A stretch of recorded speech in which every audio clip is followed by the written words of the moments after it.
Hello, good morning. It's Carlos Molina with Project Car, SoldierCon, and a lot of different other ventures. So what I want to do is I want to get back to having regular talks on my social media channels and discussing any of the ventures that I'm in, any ideas that come into my head, or just crazy thoughts. And I hope you guys can join me in this, and hopefully in the near future I'll figure out how to bring in Mike Borja, because he has a lot of great stories and great views on life. So we're going to combine our mental capacity and create a nice little blog for everyone that's interested. Today, I want to talk about the state of EV vehicles. So I want to start off first off by saying something positive. I think EVs do have a place in our society.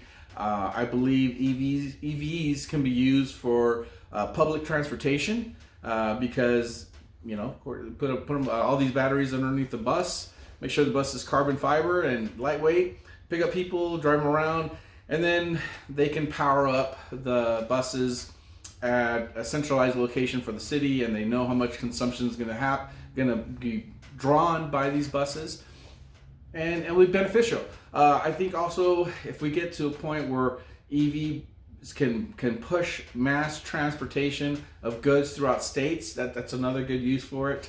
But as far as the end user consumers of the normal family in the United States, I don't think EVs are good. I don't. I personally don't. I mean, I've heard of distance anxiety. I've seen the issues of charging stations, and a litany of other things. I mean, for those that you know, I'm a senior engineer on a military installation, and we have installed EV charging stations throughout the base. There has been a lot of issues with them within the first year, and I know there's issues with charging stations that are littered across the countryside.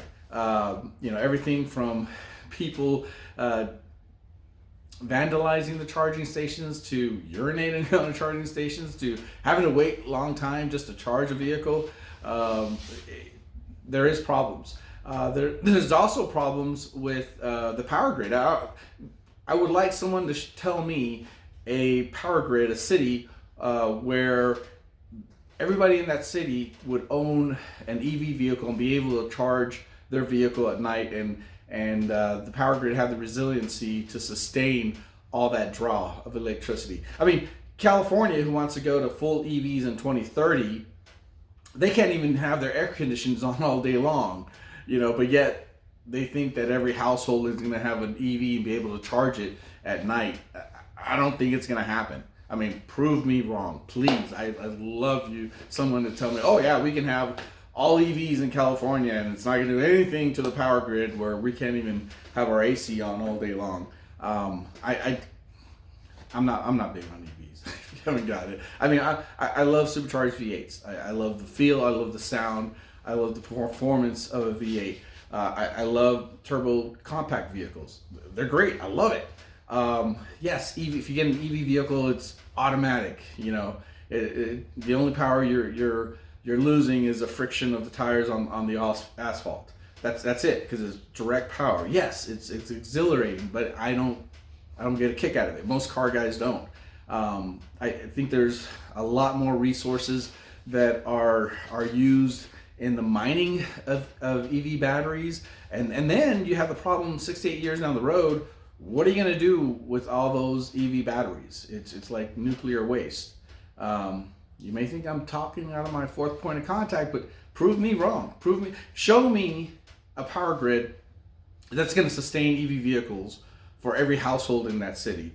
Show me that the mining of lithium batteries is not detrimental, and it's not actually costing more than gasoline. It's not more detrimental to the environment than gasoline or diesel. And then on top of all this, show me what you're going to do with lithium batteries. I'm not big on EVs. What are your thoughts? Let me know, and come back regularly and check on my regular talk that I plan on having every morning at 4:30 in the morning, because I think that's the only time that I can do it. I'm not a big fitness guru. I like fitness. I used to be big in shape and was with 173rd Airborne and did PT and worked out twice a day, but now I do it because I like it, and I do it because I need to. And the only time I can do it is at 4:30 in the morning. So these talks are going to start off at 4:30 in the morning. I'm going to have a lot of blood going through my head, and hopefully some good thoughts, some good thought-provoking ideas, and hopefully as well I'll get a lot of people commenting. But this is a start, and we'll continue going forward. And like I said, I hope to combine this with other people, namely Mike Borja. And until then, keep it tuned.